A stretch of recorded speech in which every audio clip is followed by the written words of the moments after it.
तो hello friend, मैं लेकर आया हूँ physics very very important question जो एग्ज़ाम कल के लिए बहुत इंपॉर्टेंट होने वाला है। जैसा कि आप जानते हैं कि पिछला एग्ज़ाम बायोलॉजी का था और जो मैथ का था, उसके बाद कल फिजिक्स होने वाला है। तो फिजिक्स के लिए जो इंपॉर्टेंट क्वेश्चन है, जो वेरी वेरी इंपॉर्टेंट क्वेश्चन है, वो आपके लिए मैं लेकर आ गया हूँ। ये उसी का नाम सेम टू सेम क्वेश्चन है, जिसको आप देख सकते हैं। और इससे 100% 55% गारंटी, तो इससे आधा लगभग क्वेश्चन आएगा ही। इसको आप देख लेते हैं। इसमें वो क्वेश्चन है जो हम इम्पॉर्टेंट है, और ये 12 के लाइक का बेस्ट क्वेश्चन है होने वाला है, जो आने की पूरी पूरी चांस है। इसलिए इसको ज़रूर देख लीजिए। तो हम लोग स्टार्ट करते हैं। ये फिजिक्स का क्वेश्चन इलेक्ट्रिक क्वेश्चन है, देख लीजिए 2024 के लिए। देखिए वही उसी का नाम हुआ है, देखिए आप देख सकते हैं। चलिए हम स्टार्ट करते हैं। ये क्वेश्चन और भी इंपॉर्टेंट हो जाता है, क्योंकि इसमें वैसे वैसे कॉन्सेप्ट हैं इसमें, जिसको आपको सीखने में समझ में आएगा और आपको पता चल जाएगा कैसा क्वेश्चन आता है। तो देखिए, ये सब क्वेश्चन को छोड़ना नहीं है, ये क्वेश्चन को ना छोड़ना नहीं है, आपको याद कर लेना है। तो देखिए, पहला क्वेश्चन बोल रहा है पृष्ठीय आवेश का घनत्व का एसआई मात्रक होता है। तो क्या होता है पृष्ठीय आवेश घनत्व का एसआई मात्रक? तो इसका ऑप्शन नंबर हो जाएगा आपका डी। देखिए डी कैसे, आप जानते हैं पृष्ठीय एसआई मात्रक यानी unit of surface density. Surface density क्या होता है? चार्ज होता है ना, चार्ज बाई एरिया होता है। तो एरिया है ना, तो यानी इसका कूलम हो जाएगा और इसका एरिया। तो एरिया को हम लिख सकते हैं मीटर स्क्वायर, है ना। तो इसको अलग कर दिया गया, ऐसे करके लिखा गया, ठीक है, अरेंज करके। चलिए आगे बढ़ते हैं। क्वेश्चन नंबर 2, एप्सिलॉन नॉट का मान होता है। तो एप्सिलॉन नॉट का मान आप लोग जानते हैं 8.85 इंटू 10⁻12 फराड पर मीटर होता है। यहाँ यूनिट देख लीजिएगा, ये यूनिट्स ऐसे सबका सेम है, ध्यान दीजिएगा यूनिट को भी, ठीक है। आगे बढ़ते हैं क्वेश्चन नंबर 3 में हम लोग। क्वेश्चन नंबर 3 कह रहा है आवेश Q से R दूरी पर विद्युतीय तीव्रता के मान के लिए निम्नलिखित में कौन सही है? तो देखिए Q दिया हुआ और दिया हुआ है, यहाँ पर Q है, यहाँ पर R दूरी पर डिस्टेंस पर कुछ है। तो यहाँ पर इलेक्ट्रिक फील्ड निकालना। तो इलेक्ट्रिक फील्ड क्या होता है? इलेक्ट्रिक फील्ड आप लोग जानते हैं। तो इलेक्ट्रिक फील्ड हो जाएगा ये, है ना, इलेक्ट्रिक फील्ड हो जाएगा ये E = 1/4πε0 डॉट Q/R², है ना। गलती से ये मत लगा दीजिएगा, ये गलत है, ये होता ही नहीं, ये भी नहीं होता है, ये भी नहीं होता है। याद रखिएगा R² होता है, यानी इन्वर्सली प्रोपोर्शनल टू R² होता है इलेक्ट्रिक फील्ड। चलिए आगे बढ़ते हैं क्वेश्चन नंबर 4 में। किसी गोलीय पृष्ठ के अंदर यदि +Q आवेश रख दिया जाए तो संपूर्ण पृष्ठ के निकलने वाला विद्युत फ्लक्स के लिए निम्नलिखित कौन सही है? तो Q एप्सिलॉन नॉट, है ना, Q/एप्सिलॉन नॉट आप लोग जानते ही हैं अकॉर्डिंग टू गॉस थ्योरम। चलिए आगे बढ़ते हैं। क्वेश्चन नंबर 5, ये सब देखिए इंग्लिश में भी लगा दिया मैंने, कोई दिक्कत नहीं हो। चलिए उतना समय नहीं है कि मैं आपको दोनों पढ़ के दूँ, क्योंकि और भी वीडियो आने वाले हैं, इसलिए तो मैं सिर्फ आपको समझा देता हूँ और जल्दी जल्दी आपको समझा देता हूँ। आप जल्दी जल्दी देख लीजिए, इंग्लिश हिंदी दोनों पढ़ाएंगे। ऐसे ही आप लिखा हुआ 2 बार पढ़ेंगे, समय ज़्यादा लगेगा, लॉन्ग वीडियो हो जाए। आप नहीं चाहेंगे कि लॉन्ग वीडियो आपका समय ज़्यादा पर व्यर्थ हो, ठीक है। ज़्यादा समय नहीं देते हुए हम लोग जल्दी जल्दी बढ़ेंगे और क्वेश्चन आपको इंपॉर्टेंट वन जल्दी से समझा के ख़त्म करेंगे, ठीक है। चलिए आगे बढ़ते हैं। क्वेश्चन नंबर 5 बोलता है वैद्युत द्विघुन के निरक्षीय स्थिति में विद्युत विभव का व्यंजक होता है। आप लोग जानते हैं 0 होता है, यानी इक्वेटोरियल पोजीशन पर क्या होता है? 0 होता है ना। तो इक्वेटोरियल पर पोटेंशियल क्या होता है? डायपोल पर 0 होता है, ठीक है। आगे बढ़ते हैं। क्वेश्चन नंबर 6 में बोल रहा है आवेशित संधारित्र पर संग्राहक पट्टिका और संघटक पट्टिका के आवेशों का योग। जो कैपेसिटर होता है, तो उस पर जो चार्ज होते हैं दोनों का जोड़ के क्या होगा? एक पर प्लस रहता है, एक पर माइनस रहता है। तो प्लस और माइनस कट के 0 हो जाता है, तो इसका आंसर 0 हो जाएगा, 0 हो जाएगा, ठीक है। आगे बढ़ते हैं। क्वेश्चन नंबर 7, आवेश की विमा होती है। देखिए आवेश की विमा क्या होती है? आवेश यानी चार्ज। चार्ज हम लोग जानते हैं, चार्ज =I/T हो सकता है, क्योंकि T = Q/T होता है। तो Q = I/T हम लोग लिख सकते हैं। तो I का एम्पियर और टाइम का T ही होता है, तो AT। तो आ गया विमा AT, तो इसका सही आंसर हो जाएगा A। चलिए आगे बढ़ते हैं। Question number 8। क्वेश्चन नंबर 8 में निम्नलिखित में किस राशि का मात्रक वोल्ट मीटर है? तो वोल्ट मीटर आप लोग जानते हैं विद्युत क्षेत्र का है, तो ऑप्शन नंबर डी इस करेक्ट हो जाएगा। चलिए आगे बढ़ते हैं। क्वेश्चन नंबर 9, आपेक्षिक प्रवृत्तता का मात्रक होता है, यानी यूनिट ऑफ रिलेटिव परमिटिविटी। तो देखिए यहाँ per unit of relative permittivity बोल रहा है, यूनिट ऑफ रिलेटिव परमिटिविटी। तो UR होता है epsilon not by epsilon not. तो देखिए एप्सिलॉन नॉट दोनों का सेम यूनिट होता है, इसीलिए क्या होगा, ये क्या होता है, डायमेंशन लेस होता है, है ना। तो यहाँ पर नन ऑफ देज ही होगा, ये सब नहीं होगा। इसमें बहुत सारे लोग गलती करते हैं, आप गलती मत कीजिएगा, याद से इसको क्वेश्चन। ऐसे अगर क्वेश्चन कॉन्सेप्ट आते हैं जो एग्जाम के टाइम आदमी ध्यान नहीं दे पाता, क्योंकि आदमी जल्दी में रहता है, ध्यान नहीं देता, जो सही लगता लगा देता है, और लगता भी है कि हाँ ये सही सही है, नहीं ऐसा नहीं होता था। ध्यान देने के बनाना पड़ता है, क्वेश्चन को अच्छे से पढ़ लेना, समझना, तब बनाना, तब एक नंबर आपको कंफर्म मिल जाता है। ठीक है, ये सब ध्यान देने वाली बात है। Two capacitor each capacity C are connected in parallel the equivalent capacity. दो समान धारिता सी वाले संधारित्र को समांतर क्रम में जोड़ने पर उसकी समतुल्य धारिता होती है। तो याद रखिए उसकी क्या होती है, समांतर में जोड़ने के लिए कैपेसिटर को हम लोग जानते हैं, तो जोड़ देते हैं सीरीज की तरह, तो जोड़ देंगे 2C हो जाएगा, इसका आंसर 2C हो जाएगा। ठीक है, आगे बढ़ते हैं क्वेश्चन नंबर 11। म्यू अपवर्तनांक तथा ए प्रिज्म कोनों वाले प्रिज्म पहले प्रिज्म का न्यूनतम विचलन कौन होगा, यानी minimum deviation angle of think prism of refractive index. तो देखिए यहाँ पर आंसर लगा हुआ बी हो जाएगा μ-1 होल ए, यानी n-1 में लिख सकते हैं, कहीं म्यू लिखा है कहीं पर n लिखा है। ठीक है, याद रखिएगा। चलिए आते हैं क्वेश्चन नंबर 12 में। सूर्य के प्रकाश का वर्ण क्रम होता है। देखिए ये इंपॉर्टेंट क्वेश्चन, ये क्वेश्चन बहुत गड़बड़ता है, ये बोर्ड का थोड़ा कंफ्यूज वाला क्वेश्चन है। इसमें बोला था सोलर स्पेक्ट्रम, कहीं कहीं इसका आंसर ये दिया रहता है लाइन स्पेक्ट्रम, कहीं बोर्ड इसको ज़्यादा महत्व देता है। ऐसे ज़्यादातर तो सतत ही होता है कंटिन्यूस, लेकिन कहीं कहीं इसका आंसर ये भी सही सही बताता है। ये दोनों में बहुत कन्फ्यूजन है कि ये दो तरह से होते हैं, दोनों होते हैं, इसलिए तो बोर्ड तो यहाँ पर दिया हुआ नहीं, दोनों बोल रहे हैं, दोनों में से एक ही लगाना। तो इसमें आप ज़्यादातर इसको छोड़ दीजिएगा, इसको स्किप कर दीजिएगा इस क्वेश्चन को। ठीक है, आगे बढ़ते हैं हम लोग। ठीक है, अगर ये दोनों में से कोई और होगा तो लगा सकते हैं, लेकिन दोनों होता है इसीलिए हम बोल रहे हैं। ठीक है, आगे बढ़ते हैं। समान समायोजन के लिए खगोलीय दूरदर्शक की आवर्धन क्षमता होती है the magnifying power of N astronomical telescope for normal adjustment. तो इसका हो जाता है, हम लोग जानते हैं सीधा सीधी -FO/FE। ठीक है, आगे बढ़ते हैं क्वेश्चन नंबर 14। विच निम्नलिखित में किसका अपवर्तनांक सबसे अधिक होता है। तो हम लोग जानते हैं हीरे का अपवर्तनांक सबसे अधिक डायमंड हो जाएगा इसका सही ऑप्शन। चलिए आगे बढ़ते हैं। फ्रिंज की चौड़ाई के लिए निम्नलिखित में कौन सूत्र सही है। फ्रिंज की चौड़ाई के लिए width of the flowing formula correct for fringe width. Fringe width के लिए आप सीधा सीधा याद रखिए होंगे, बीटा इक्वल टू बड़ा वाला डी लैम्डा बाई छोटा वाला डी। चलिए आगे बढ़ते हैं क्वेश्चन नंबर 16। एक प्रकाश वर्ष बराबर होता है, तो एक प्रकाश वर्ष 1 light year is equal to 9.46 into 10 to power metre 15 metre में। अगर किलोमीटर में हो तो 9.4 याद रखिए, 9.46 इंटू 10 टू पावर किलोमीटर में। तो किलोमीटर में क्या होगा, 3 जीरो घट जाएगा, 10 टू पावर 12 हो जाएगा। तो 12 भी रहेगा तो समझिए वो किलोमीटर में। ठीक है, किलोमीटर में दिया हुआ, और मीटर में भी रह सकता है, या सेंटीमीटर में भी रह सकता है। सेंटीमीटर में क्या होगा, मीटर में 100 सेंटीमीटर, 2 बढ़ जाएगा। ठीक है, याद रखिए 1 मीटर में 100 सेंटीमीटर होते हैं। तो यहाँ इसमें कर देंगे गुना, 2 जीरो और ऐड हो जाएगा, 17 हो जाएगा। तो ये सब ध्यान देना, 3 तरह से घुमा फिरा के पूछा जा सकता है ये सवाल। चलिए आगे बढ़ते हैं क्वेश्चन नंबर 17। निम्नलिखित में कौन लेंस मेकर सूत्र सही है। तो देखिए लेंस मेकर सूत्र आप लोग जानते हैं सही कौन था, 1/f μ2/μ1 तो हम μ2 या μ1 को u भी लिख सकते हैं, वो भी सही होता है, लेकिन यहाँ पर गलत है, यहाँ पर 1 - μ1, तो ये तो गलत हो गया। यहाँ पर μ1 सही है, यहाँ पर देखिए R1 + R2 नहीं है, 1/R1 - 1/R2 जो भी, तो ये वाला भी गलत हो गया। यहाँ देखिए, यहाँ तो पूरा ही गलत ही, R2 - 1 यहाँ भी गलत है। तो यहाँ इसको अच्छे से देख लीजिए, formula 1/f = μ2/μ1 - 1 whole 1 - R1 - 1/R2। ठीक है, चलिए आगे बढ़ते हैं क्वेश्चन नंबर। निम्नलिखित में कौन पानी के अपवर्तनांक के लिए सही है। पानी के अपवर्तनांक के लिए याद रखिएगा 1.33 सही होता है ना, 1.33 सही होता है। चलिए आगे बढ़ते हैं। देखिए इसको और भी आप ऐसे याद रख सकते हैं, क्या बोलते हैं, इसको आप एक तरह से और भी याद रख सकते हैं। हाँ ठीक है, चलिए आगे बढ़ते हैं क्वेश्चन नंबर। समान आँख के लिए स्पष्ट दृष्टि न्यूनतम दूरी होती है। तो आप लोग जानते होंगे समान आँख के लिए कितनी होती है, तो 25 सेंटीमीटर होती है। याद रखिए, सवाल इंपॉर्टेंट है, ये बार बार पूछा जाता है घुमा फिरा के, इसीलिए याद रखिएगा। Least distance of distance vision for normalize is 25 centimetre. चलिए आगे बढ़ते हैं क्वेश्चन नंबर 20 में। क्वेश्चन नंबर 20 कहता है निम्नलिखित में कौन कुशी का समीकरण है। देखिए ये बहुत इंपॉर्टेंट क्वेश्चन है, नहीं आ सकता है, ये बार बार नहीं पूछा जाता है, इसलिए इसको देखिए, ये इंपॉर्टेंट क्वेश्चन न्यू सवाल है। तो इसका सही आंसर हो जाएगा option number C, μ = a + b/λ²। याद रखिए ये क्वेश्चन है। निम्नलिखित में कौन प्रकीर्णन प्रकाश की तीव्रता I और प्रकाश के तरंगदैर्घ्य लैम्डा के लिए बराबर। याद रखिए इसके लिए क्या होता है, सीधा आंसर हो जाएगा इसका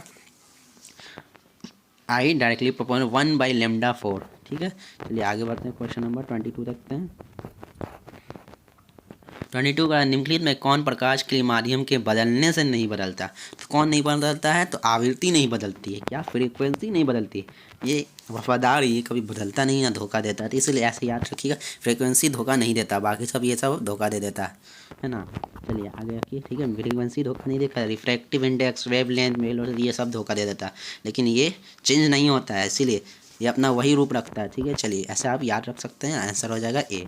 चलिए आगे बढ़ते हैं। क्वेश्चन नंबर 23, निम्नलिखित में कौन संबंध सही है? तो ये देखिए, ये आप पढ़े होंगे वेव ऑप्टिक्स में, कालांतर 2 पाई लेमडा, हम लोग जानते ही होता है 2 pi by lambda del X. जो डेल एक्स है यहाँ पर क्या है? ये पथ डिफरेंस है, तो पथ डिफरेंस यहाँ क्या है? पथांतर यानी फेज डिफरेंस इक्वल टू होता है 2 पाई लेमडा इंटू पथ डिफरेंस, तो ये आंसर नंबर ए हो जाएगा सही, ठीक है।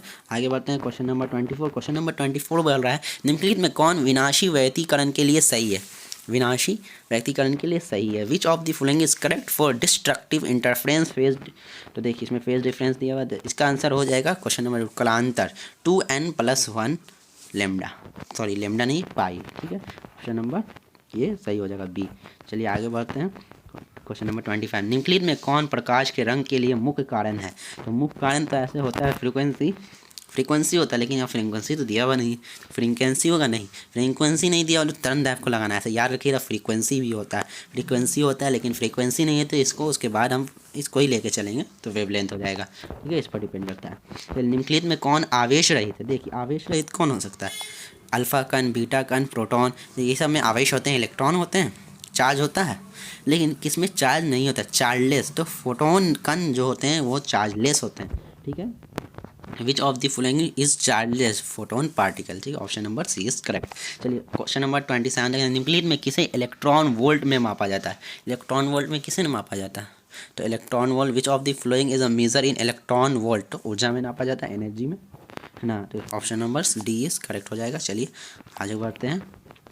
निम्नलिखित में कौन फोटोन की ऊर्जा के लिए सही है? फोटोन की ऊर्जा के लिए कौन सही है? हम लोग जानते होंगे SC/λ, ये सही है। चलिए आगे बढ़ते हैं। क्वेश्चन नंबर 29, तरंग संख्या बराबर होता है? तरंग संख्या वेव नंबर बराबर होता है। Wave number is equal to, हम लोग जानते हैं वेव नंबर को ऐसे, वेव नंबर इक्वल टू 1/λ होता है ना, वेव नंबर। चलिए आगे बढ़ते हैं। निम्नलिखित में कौन संबंध नाभिक की त्रिज्या के लिए सही है? देखिए बहुत इंपॉर्टेंट क्वेश्चन है ये, इसको याद रखिएगा। R equal to R0 A 1/3, R0 का वैल्यू भी होता है, ठीक है। चलिए आगे बढ़ते हैं। क्वेश्चन नंबर 31, निम्नलिखित में कौन संबंध सही है? तो देखिए आप लोग जानते हैं कौन सा सही है, तो ये देखिए, which of the following relation is correct? यहाँ पर ये जो म्यू है ना, 1 mu equal to 1.605 into 10⁻⁻27 kg, ये रिलेशन सही है ना। सीधे सवाल है, इसको याद रखिएगा आप लोग। चलिए आगे बढ़ते हैं। क्वेश्चन नंबर 31 हो गया, 32 में बढ़ते हैं। निम्नलिखित में कौन औसत आयु के लिए सही है? औसत आयु के लिए सही है, तो औसत आयु के लिए टी देख लिया, T0 1/λ, वही वेव नंबर याद रखा था, वैसे इसको भी वही बराबर उसके, इसको याद रख सकते। चलिए आगे बढ़ते हैं। क्वेश्चन नंबर 33 बोल रहा है, देखिए यहाँ पर थोड़ा सा गड़बड़ हुआ है, यहाँ पर थोड़ा सा लगता है गड़बड़ हुआ, नहीं ये जैसे तो ही गलत है, हाँ ठीक है, हाँ सही है, ठीक है। चलिए तो हम लोग क्वेश्चन नंबर 33 देख रहे थे। हाँ क्वेश्चन नंबर 30 की कह रहा है कि यूरेनियम में न्यूट्रॉनों की संख्या, न्यूट्रॉन बोल रहा है, तो न्यूट्रॉन की संख्या आप लोग जानते हैं, न्यूट्रॉन की संख्या बराबर होती है A माइनस जेड होती है, यानी एटॉमिक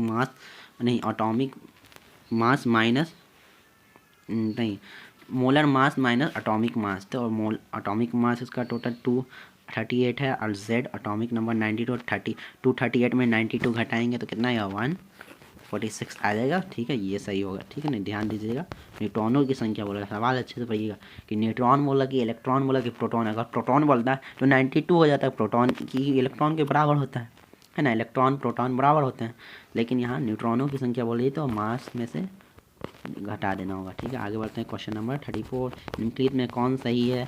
देखिए ये एक बाइनरी नंबर है, बाइनरी नंबर आप बता सकते हैं किससे, देखिए कैसे निकालते हैं, 4 का निकालना है तो 4 है, ठीक है, 4 को कर देना है, ठीक ना। चलिए आगे बढ़ते हैं। 4 है, 4 को 2 से करेंगे, 2 दूनी 4, एक बचा, फिर 2 को करेंगे, है ना, तो यहाँ पर कितना आएगा नहीं, यहाँ पे ज़ीरो ना बचा। देखिए 2 को 4 से किया, 2 दूनी 4 तो 0 बच गया। फिर 2 को एक बार से किया, है ना, 2 एकम 2 यहाँ बच गया। तो देखिए 1 0 उल्टा पड़ते नीचे से ऐसे, तो देखिए क्या आया 1 0 0। तो 1 0 0 इसका आंसर हो गया 1 0 0 का 2। देखिए ये आंसर सही हो गया, ऑप्शन नंबर ए, है ना। चलिए आगे बढ़ते हैं। द्विधारी योग क्या है? द्विधारी योग यानी बाइनरी एडिशन। याद रखिए बाइनरी एडिशन क्या होता है। बाइनरी एडिशन को याद रखिए, बाइनरी एडिशन 1 + 1 = 10 होता है। याद रखिएगा, ये सीधा सीधा सवाल आ सकता है। चलिए आगे बढ़ते हैं। और गेट के लिए बूलियन व्यंजक होता है। बूलियन एक्सप्रेशन फॉर और गेट इज, तो देखिएगा हम लोग जानते हैं y = a + b होता है और गेट के लिए, ठीक है। यही नॉर गेट रहता तो इस पर बार आ जाता, तो बार, ठीक ना। तो यहाँ a + b, ये आंसर हो जाएगा सही, ठीक है ना। चलिए आगे बढ़ते हैं। क्वेश्चन नंबर 37, चुंबकीय आघूर्ण का मात्रक होता है। देखिए चुंबकीय आघूर्ण मैग्नेटिक मोमेंट का बोल रहा, तो मैग्नेटिक मोमेंट का आगे मीटर एम्पेयर होता है, लेकिन यह एक और यूनिट होता है जूल पर टेस्ला, तो जूल पर टेस्ला भी याद रखिएगा। चलिए आगे बढ़ते हैं। क्वेश्चन नंबर 38, चुंबकशीलता होता है परमिएबिलिटीज़। परमिएबिलिटी आप लोग जानते हो म्यू = b/h होता है ना, b/h होता है, याद रखिए b/h, है ना। चलिए आगे बढ़ते हैं।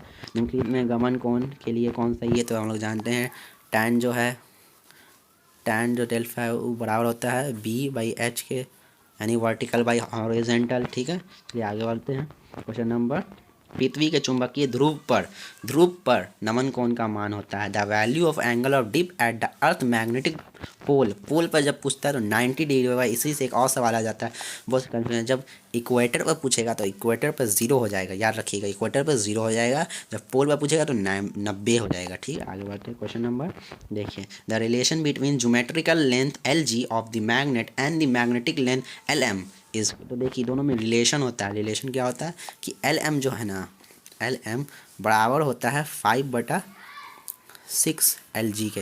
देखिए LM जो छोटा होता है तो ये ऊपर है 5 6, इसको आप करेंगे तो LG यहाँ आ जाएगा, LM जी L यहाँ पर आ जाएगा, LG यहाँ पर आएगा, तो देखिए वैल्यू निकल जाएगा, LM का 5 LG का 6 हो जाएगा। तो यहाँ देखिए हमेशा LM छोटा होता है, इससे आप याद रखिए LM छोटा होता है LG से, तो LM = 5/6 LG, ठीक है। रिलेशन मिल गया। चलिए आगे बढ़ते हैं। Permeability of free space. Permeability of free space क्या होता है? देखिए यहाँ पर आंसर याद होगा μ0 = 4π × 10⁻⁷, ठीक है। चलिए आगे बढ़ते हैं। क्वेश्चन नंबर 43, निर्वात में चुंबकीय प्रवृत्ति होती है। निर्वात में मैग्नेटिक सब्सिबिलिटी इन वैक्यूम, सीधा सीधा आंसर है नंबर 2, ठीक है। देखिए option number A is correct, 0 होती है, ठीक है। तो निर्वात में विद्युत चुंबकीय तरंग का चाल होता है, तो हम लोग जानते ही हैं C = 1/√μ0 ε0। चलिए आगे बात करें। क्वेश्चन नंबर 45, एक्स किरणें के तरंगदैर्घ्य का मान होता है। देखिए ये भी इंपॉर्टेंट क्वेश्चन है, इसको भी याद रखिए। जो होता है वो कौन सा होता है? About 10⁻⁻7 metre. देखिए यहाँ माइनस वाला इसीलिए बहुत छोटा मीटर में, यही यहाँ पर 7 मिलीमीटर है, लेकिन ये भी छोटा हो सकता है, मिलीमीटर दिया हुआ, लेकिन ये माइनस में नहीं दिया हुआ, वो माइनस ही की तरफ बहुत छोटा जाता है, तो ठीक है याद रखिएगा अबाउट -7 मीटर। अगर mm में भी दिया हुआ माइनस लगा हुआ तो वो और छोटा हो जाएगा, तो उसको आंसर लगेगा, ठीक है। Option number A is correct. चलिए आगे बढ़ते हैं। क्वेश्चन नंबर 46, विद्युत चुंबकीय तरंग के संचारण की दिशा होती है, तो आप लोग जानते हैं पैरेलल टू E × B होती है ना। किसी इलेक्ट्रॉन के आवेश का मान होता है, तो आवेश का मान होता है 1.6 × 10⁻⁻19 कूलम। चलिए आगे बढ़ते हैं। क्वेश्चन नंबर 48, प्लांक नियतांक प्लांक कांस्टेंट की वीमा होती है, तो याद रखिएगा वीमा क्या होती है? mL2T-1। चलिए आगे बढ़ते हैं। क्वेश्चन नंबर 49, निम्नलिखित में कौन सही है? तो कौन सही है भाई? इसमें देते हैं 1 इलेक्ट्रॉन बराबर होता है 1.6 × 10⁻⁻19 जूल, है ना। याद रखिए ऐसे ही चार्ज का भी यही होता है इलेक्ट्रॉन का, उसी के बराबर ही है। चलिए विच ऑफ, हाँ ये तो हो गया। रेडियो धर्मी 50 नंबर क्वेश्चन हम लोग में आ गए हैं, उसमें बोल रहा है रेडियो धर्मी क्षय के लिए व्यंजक है, तो इसके लिए सही हो जाएगा, ये भी इंपॉर्टेंट है न्यू सवाल। n = n0e (−λT), ठीक है याद रखिएगा। आगे बढ़ते हैं। क्वेश्चन नंबर 51 में कह रहा है निम्नलिखित में अल्फा कण के लिए कौन सही है? देखिए अल्फा कण उससे कहते हैं, हीलियम के न्यूक्लियस को अल्फा कण कहते हैं। हीलियम पर 4 ये रहता है, 2 इलेक्ट्रॉन रहता है, 2 प्रोटॉन और 4 उसकी मास रहती है, तो मोलर मास रहती है। तो यहाँ पर क्या रहेगा? 2 प्रोटॉन और 2 न्यूट्रॉन रहेगा, है ना। 2 न्यूट्रॉन, अगर 4 में से 2 घटेंगे 2 बचेगा ना, 2 प्रोटॉन 2 न्यूट्रॉन, तो आंसर इसका हो जाएगा option number B is correct. चलिए आगे बढ़ते हैं। क्वेश्चन नंबर 52, संभव कक्षाओं के इलेक्ट्रॉन का कोणीय संवेग होता है, तो ये तो सिंपल है, L = NH/2π, तो ऑप्शन नंबर ए हो जाएगा करेक्ट, NH/2π, ठीक है, आगे बढ़ते हैं। ये तो हो गया कैथोड किरणें समूह है। कैथोड किरणें किसकी समूह है? तो प्रोटॉन की समूह। ठीक है, याद रखिएगा। सॉरी, ये गलत आंसर लगा हुआ है, ये देखिए मैंने पहचान लिया, ये गलत है। इसका इलेक्ट्रॉन होते हैं, कैथोड पर हमेशा इलेक्ट्रॉन रहेगा, अंदर कैथोड पर प्लस होता है। ये किसको बनाएगा? इलेक्ट्रॉन को, क्योंकि इलेक्ट्रॉन माइनस होता है ना, तो प्लस उसी को ना अट्रैक्ट करेगा, तो उसको अपने पास चिपका के रखिएगा, इसीलिए वो प्रोटॉन नहीं इलेक्ट्रॉन होगा। ठीक है ना, यहाँ पर ये देखिएगा आंसर पकड़ाता है गलत सलत, है ना, आंसर इसका हो जाएगा। ठीक है, option number A is correct. चलिए हम लोग आगे बढ़ते हैं क्वेश्चन नंबर 54 में। 54 में बोल रहा है परमाणु में अवस्थित मूल कण है। परमाणु में अवस्थित मूल कण है। देखिए इसमें बोल रहा है फंडामेंटल पार्ट, आप लोग जानते हैं फंडामेंटल पार्ट नहीं होता है इलेक्ट्रॉन प्रोटॉन न्यूट्रॉन, तो यहाँ तो दिया हुआ नहीं भाई, यहाँ प्रोटॉन इलेक्ट्रॉन। देखिए इलेक्ट्रॉन तो हो गया, प्रोटॉन और न्यूट्रॉन, और न्यूक्लियॉन जो है यहाँ पर अच्छा पर यह न्यूट्रॉन नहीं है, न्यूक्लियॉन्स है ना। न्यूक्लियॉन्स में प्रोटॉन प्लस न्यूट्रॉन दोनों होते हैं, दोनों ही को मिला के हम लोग न्यूक्लियॉन कहते हैं। Proton plus neutron equal to nucleon. ठीक है, याद रखिए। तो इलेक्ट्रॉन भी हो गए, प्रोटॉन न्यूट्रॉन वे भी हो गए, तो न्यूक्लियॉन इलेक्ट्रॉन और neutron. Option number D is correct. चलिए आगे बढ़ते हैं।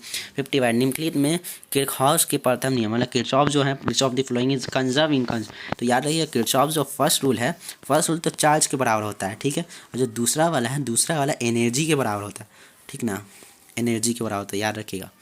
चलिए आगे बढ़ते हैं। क्वेश्चन नंबर हम लोग 56। आर्थ त्रिज्या वाले वृत्ताकार कुंडली के केंद्र पर आई धारा वाले बहने के कारण बल क्षेत्र क्या होगा? Magnetic induction at the centre of circular coil of radius R carrying current is, तो इसका देखिए mu nought I by 2 pi R होगा। ठीक है, चलिए आगे बढ़ते हैं। निम्नलिखित में कौन सा ही है? Which of the flowing is correct? 1 kilowatt में क्या होता है? 1 किलो वाट है ना, 1 किलो वाट है, तो 1 किलो वाट एक किलो का जानते हैं 1000 हो जाएगा, है ना, 1000 का वाट है 1 किलो वाट, तो वाट आवर, तो ना, तो ऐसे कैलकुलेट करके ये निकल जाएगा 3 × 6 10⁻⁻⁶। देखिए वीडियो बड़ा बन जाएगा, इसीलिए हम नहीं चाहते बड़ा वीडियो बने, इसीलिए आपके लिए हम बता दे रहे हैं जल्दी जल्दी। चलिए निम्नलिखित में कौन सही है? तो देखिए which of the following is correct? तो टेस्ला जो होता है किसके करेक्ट हो? टेस्ला के, एक टेस्ला बराबर होता है न्यूटन पर एम्पियर पर मीटर, यानी 1 न्यूटन पर एम्पियर पर मीटर, ऐसे ये सही आंसर हो जाएगा। ठीक है, आगे बढ़ते हैं 59 नंबर पर। आदर्श वोल्टमीटर का प्रतिरोध होता है, जो आदर्श होता है ना, resistance of an ideal voltmeter, वो इन्फिनिटी होता है, याद रखिएगा। ठीक है, चलिए एमीटर की धारा सुरगति का होता है, करंट सेंसिटिविटी ऑफ एमीटर। देखिए यहाँ पर मैं सॉल्व किया, देखिए I directly proportional to theta होता है, I equal to K theta होता है, K equal to I by theta लिख सकते हैं ना, तो आई बाई के बोला करंट सेंसिटिविटी, तो क्या हो गया? थीटा हो गया, थीटा बाई करंट, तो थीटा बाई करंट, डिफ्लेक्शन, वही थीटा को बोलें deflection, angle deflection and current, तो ऑप्शन नंबर ए करेक्ट हो जाएगा। ठीक है, आगे बढ़ते हैं, ये भी क्वेश्चन अच्छा है। चलिए स्पेक्ट्रम का एसआई मात्रक होता है, the SI unit of the self inductance, Hindi होता है, ये तो रटा हुआ सवाल है। चलिए आगे बढ़ते हैं। निम्नलिखित में प्रतिवर्ती धारा के लिए कौन सही है? Which of the flowing is correct for alternating current? तो देखिए आरएमएस वैल्यू 0.707 आई नॉट के बराबर होता है, तो याद रखिएगा। ठीक है, which of the flowing is correct for the inductive reactance? तो एस एल जानते हैं, एक्सएल बराबर होता है ओमेगा एल के, है ना, ओमेगा एल भी बराबर होता है, दे सकता है 2 पाई फ्रीक्वेंसी एल के बराबर हो सकता है। ठीक है ना, आगे बढ़ते हैं। Question number 64। निम्नलिखित में प्रतिवर्ती धारे परिवर्तन केवल संधारित्र सी रहने पर धारितीय प्रतिघात होता है।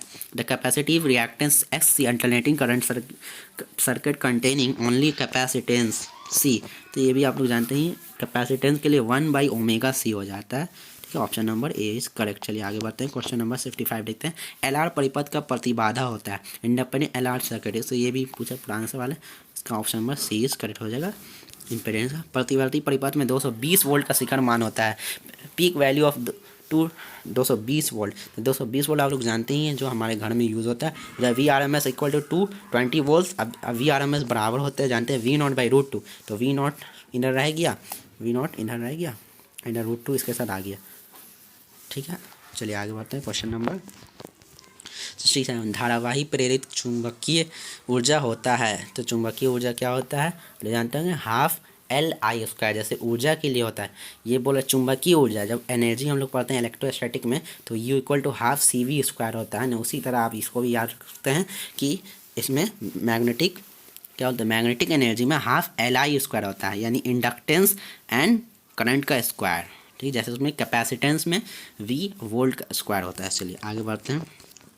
68 चुंबकीय क्षेत्र की धारावाही चालक का कार्यकारी बल होता है, तो जानते ही F equal to L into B, है ना, F equal to I L into B, यहाँ पर आई है, ठीक है ना। चलिए आगे बढ़ते हैं। क्वेश्चन नंबर 69, निम्नलिखित में कौन व्यंजक विद्युत शक्ति के लिए सही है? Which of the following is correct for the expression of the electric power?